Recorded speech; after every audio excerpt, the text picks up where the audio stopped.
O milagre que mudou a vida de Marcos, quando a fé venceu o desespero. Marcos sempre foi um homem trabalhador. Desde jovem, ele se esforçava para sustentar a família, mas a vida não tinha sido fácil. Casado com Ana, pai de 2 filhos pequenos, ele carregava nas costas o peso de ser o provedor em um país onde as contas nunca acabavam e os sonhos pareciam cada vez mais distantes. Há 3 anos, porém, tudo piorou. Foi quando os médicos descobriram que ele tinha uma doença renal grave. Seus rins estavam falhando, e a única solução era a diálise 3 vezes por semana. O tratamento era caro, e mesmo com o SUS, os remédios extras e as idas constantes ao hospital consumiam todo o seu salário de motorista de aplicativo. Ana, que trabalhava como doméstica, fazia horas extras, mas ainda assim, as dívidas se acumulavam. O pior não era o cansaço físico, nem as noites em claro com dor, era o medo. Medo de não ver os filhos crescerem.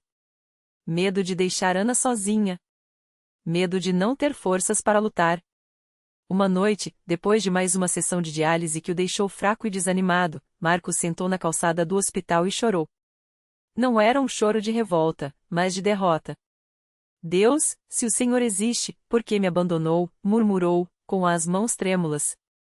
Foi então que uma senhora de cabelo grisalho, que passava pelo corredor, aproximou-se e sentou ao seu lado. Filho, por que você está assim? Perguntou ela, com uma voz calma, mas firme. Marcos enxugou o rosto com as mãos e balançou a cabeça. Não tem jeito, dona. Os médicos falam que é só questão de tempo até eu precisar de um transplante, e nem tenho doador. Minha família está se afundando, e eu não aguento mais ver minha mulher chorando escondido. A senhora o olhou nos olhos e segurou sua mão. Você já tentou buscar a Deus de verdade? Não é esse Deus que a gente só lembra quando tá no fundo do poço, mas aquele que opera milagres. Marcos franziu a testa. Eu já rezava, dona. Já fui em igreja, já acendi vela. Nada adiantou. Não é qualquer igreja, meu filho. É a Igreja Universal do Reino de Deus. Lá, Deus age com poder. Eu já vi gente sarar de coisa pior que a sua. Ela tirou um papelzinho do bolso e anotou um endereço. Amanhã tem uma reunião às 19h30. Vá. Não custa tentar. Marcos guardou o papel sem muita esperança, mas algo naqueles olhos daquela senhora o fez prometer que iria. No dia seguinte, depois de mais um dia exausto de trabalho, Marcos entrou na Igreja Universal pela primeira vez. O que ele viu o deixou impressionado. Não era uma missa quietinha, nem um culto morno. Era gente orando em voz alta, louvando com emoção, pastores falando com autoridade. No altar, um homem de terno escuro, com uma Bíblia na mão, pregava sobre fé. Deus não é um Deus de derrota. Ele é o Deus dos impossíveis. Gritava o pastor, enquanto as pessoas respondiam com amens enfáticos. Marcos sentou-se no fundo, observando tudo. Quando começou a corrente de oração, ele sentiu algo diferente. As pessoas se abraçavam, choravam, clamavam. Uma mulher ao seu lado segurou sua mão e disse: Irmão, você precisa ter fé. Deus vai te curar. Ele queria acreditar, mas o ceticismo ainda pesava. Até que o pastor olhou diretamente para ele e apontou. Você aí, no fundo. Você está com uma doença nos rins, não está? Marcos congelou. Como ele sabia? O pastor continuou. Deus está te chamando hoje. Venha aqui na frente. Com as pernas trêmulas, Marcos obedeceu. Quando chegou ao altar, o pastor impôs as mãos sobre sua cabeça e começou a orar com uma unção que ele nunca tinha sentido antes. Espírito de doença, sai agora em nome de Jesus. Deus está restaurando os rins desse homem. As pessoas ao redor gritavam glória a Deus, é milagre, creia, irmão. Marcos sentiu algo quente percorrer seu corpo, como uma corrente elétrica. Lágrimas escorriam sem que ele percebesse. Quando o pastor ungiu sua testa com óleo e declarou, receba a sua cura, ele caiu de joelhos, chorando sem controle. Nos dias seguintes, Marcos voltou à igreja todos os dias. Participou da Fogueira Santa de Israel, onde orou a noite inteira, colocando sua fé à prova. Os pastores ensinavam que a cura já estava feita, mas que ele precisava persistir, crer sem duvidar. Ele começou a dar o dízimo, mesmo com as contas apertadas, porque o pastor explicava: Deus abençoa quem obedece. A fé sem obras é morta. Ana, no início cética, começou a acompanhá-lo depois de ver a mudança nele. Eles participaram juntos da campanha dos 70 dias de jejum e oração, onde Marcos clamou por sua cura com jejuns e vigílias. Em uma das noites, durante uma reunião de libertação, o pastor ordenou que todos que tinham doenças se levantassem. Marcos foi ao altar novamente, e dessa vez, sentiu uma paz tão grande que soube, algo tinha mudado. No dia seguinte, ele foi ao médico para mais um check-up de rotina. O médico, surpreso, olhou os exames e franziu a testa. Marcos, seus níveis estão normais. Os rins estão funcionando como deveriam. Ele repetiu os testes, incrédulo. Não tem sinal de insuficiência renal. Como isso é possível? Marcos sorriu, com os olhos cheios d'água. Deus me curou, doutor. O testemunho de Marcos foi dado no altar da Igreja Universal uma semana depois. Com a voz embargada, ele contou como a fé o salvou. Ana, ao seu lado, chorava de gratidão.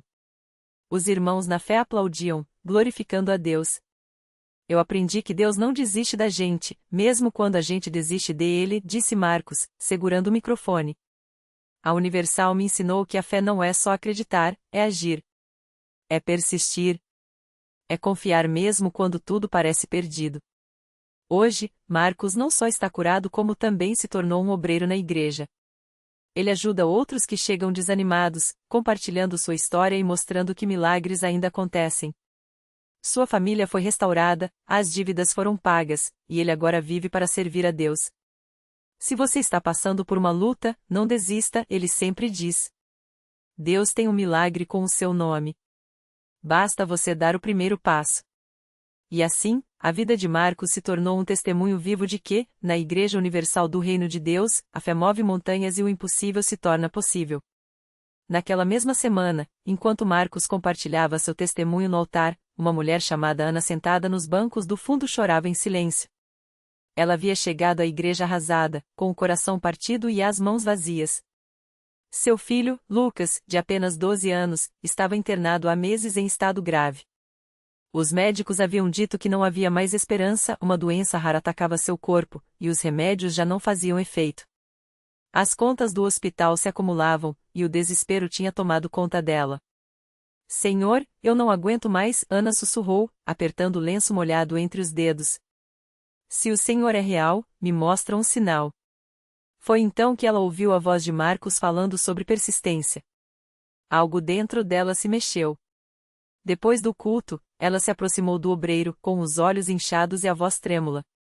O Senhor disse que Deus não desiste da gente, ela começou, engolindo o choro. Mas e quando a gente já não tem mais forças?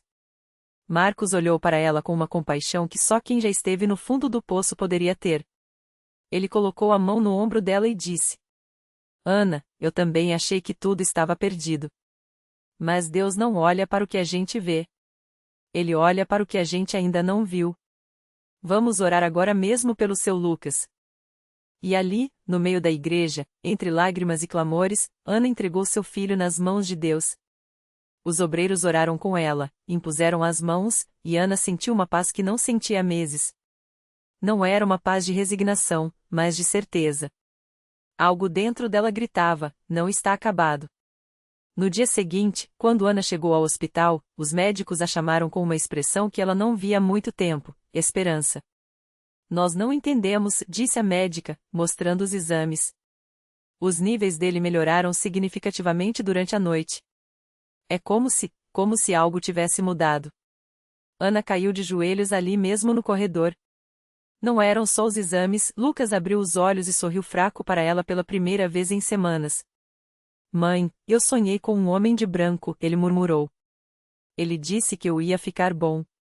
As enfermeiras, emocionadas, abraçaram Ana.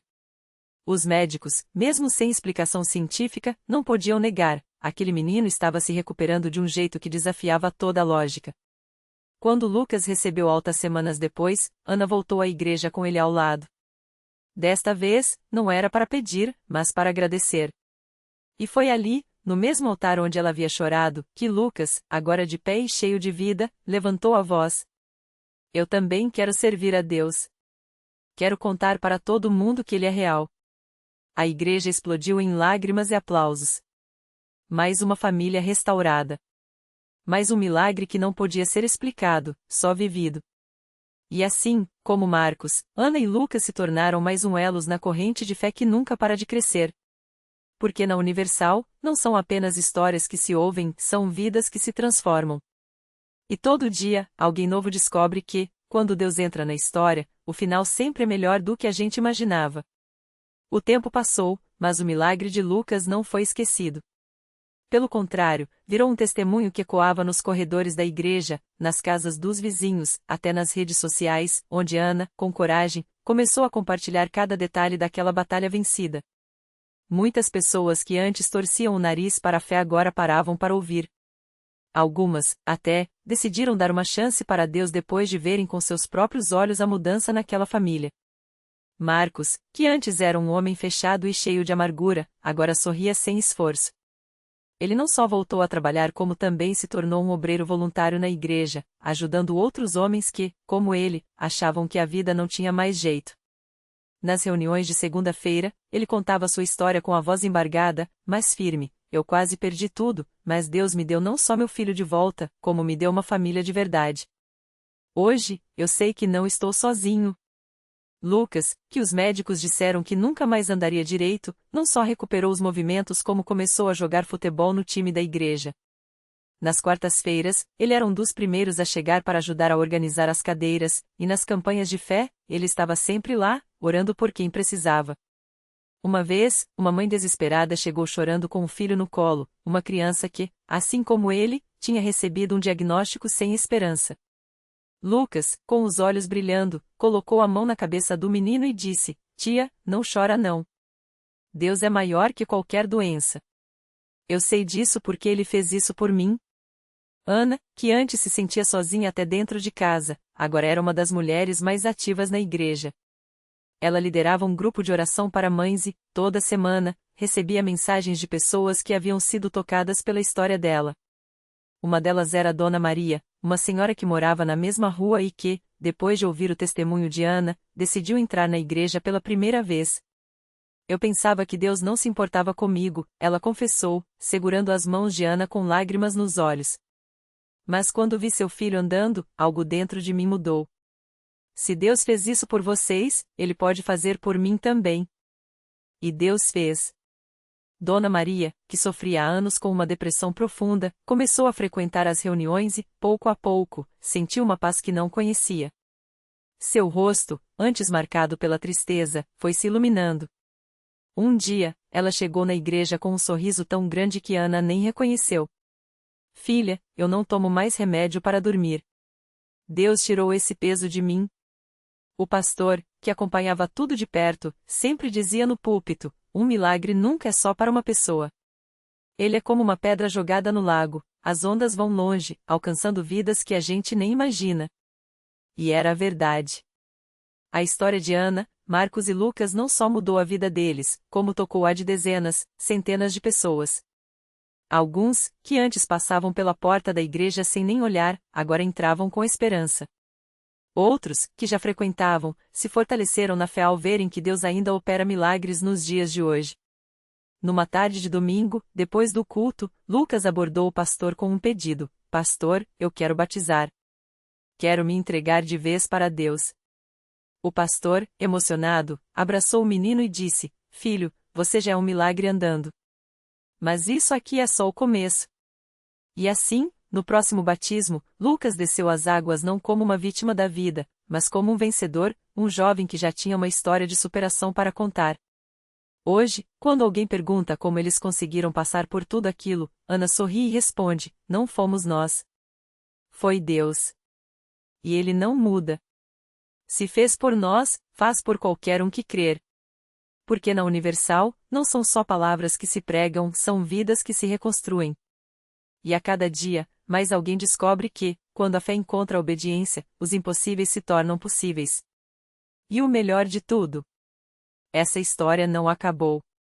Ela continua se escrevendo, a cada vida que se rende, a cada milagre que nasce onde antes só havia desespero.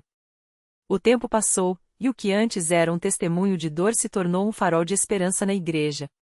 Lucas, que outrora mal conseguia segurar um lápis por causa das dores nas mãos, agora segura firmemente a Bíblia enquanto ajuda no trabalho com os jovens. Suas cicatrizes, que antes o envergonhavam, viraram marcas de uma batalha vencida e ele não se cansa de mostrar para os novos que chegam à igreja, dizendo: "Olha aqui, irmão. Isso aqui é prova de que Deus não desiste da gente. Se ele mudou minha história, vai mudar a sua também." Ana, que antes chorava escondido no banheiro do trabalho para ninguém ver sua fraqueza, hoje é uma das primeiras a estender a mão para quem chega quebrado. Ela aprendeu que a fé não é só para os momentos fáceis, mas principalmente para quando o chão parece sumir debaixo dos pés. E o pastor, aquele mesmo que orou por Lucas na primeira noite, sempre repete: Deus não escolhe os capacitados, ele capacita os escolhidos. E aqui, ninguém é esquecido. Mas a história não parou por aí. Um dia, um casal entrou na igreja arrastando não só a própria dor, mas a de uma filha adolescente que há anos lutava contra uma doença rara. Os médicos tinham dito que não havia mais o que fazer, que era só uma questão de tempo.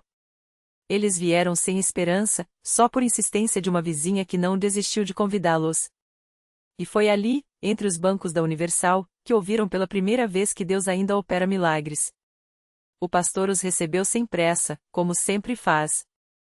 Não prometeu curas mágicas, mas falou de um Deus que não muda, que é o mesmo de ontem, de hoje e de sempre. Pediu que eles voltassem na próxima reunião de oração. Eles voltaram. E voltaram de novo. Até que, numa terça-feira à noite, enquanto o pastor impunha as mãos sobre a menina e a igreja clamava em uníssono, algo aconteceu. Não foi um raio, não foi um trovão. Foi um suspiro. Um suspiro fundo, como se o corpo daquela jovem finalmente pudesse respirar sem dor. Os pais choraram. A menina abriu os olhos, olhou para as próprias mãos, que antes tremiam sem controle, e as moveu com uma firmeza que não via há anos. Os exames que vieram depois confirmaram: a doença havia regressado de forma inexplicável. Os médicos balançaram a cabeça, sem respostas. Mas ela sabia. E sua família sabia. E a igreja inteira sabia: onde a medicina parou, Deus continuou. Hoje, essa menina está na universidade, estudando para ser médica. Quem melhor para entender a dor do que quem já foi curado dela, ela diz. E assim, como Lucas e Ana, ela também voltou para ajudar outros. Porque na Universal, ninguém sai o mesmo que entrou. Uns chegam com o corpo doente, outros com a alma partida, mas todos descobrem uma verdade simples: Deus não está distante. Ele está ali, no meio da igreja, esperando só um sim, uma rendição, um passo de fé. E as histórias continuam. Todo dia tem alguém que entra arrastando um fardo e sai leve, como se tivesse deixado o peso nos pés do altar. Tem um homem que chegou viciado e hoje é líder de um grupo de apoio. Tem a mulher que pensou em desistir da vida e agora canta no coral com lágrimas de gratidão. Tem o casal que quase se separou e hoje renova os votos na mesma igreja que o salvou. Porque milagre não é só o que a gente vê. Milagre é o que a gente vive. E na Universal, não é só uma história de cada vez, é uma corrente de vidas transformadas, uma após a outra, provando que quando a gente entrega o impossível nas mãos de Deus, Ele devolve de volta como testemunho. E o melhor: essa corrente não para.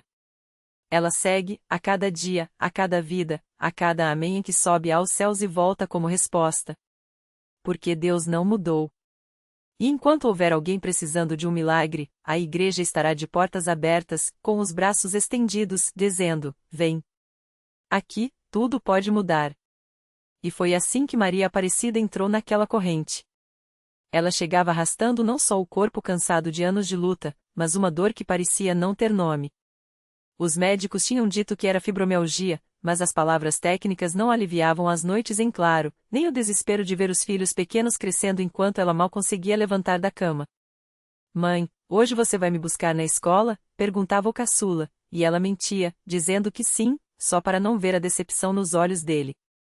Até que um dia, a dor foi tão forte que ela não conseguiu nem isso. Chorou no chão da cozinha, encostada no armário, pedindo a Deus que a levasse, porque não aguentava mais ver a família sofrendo junto com ela. Foi a vizinha, Dona Jandira, quem a encontrou assim.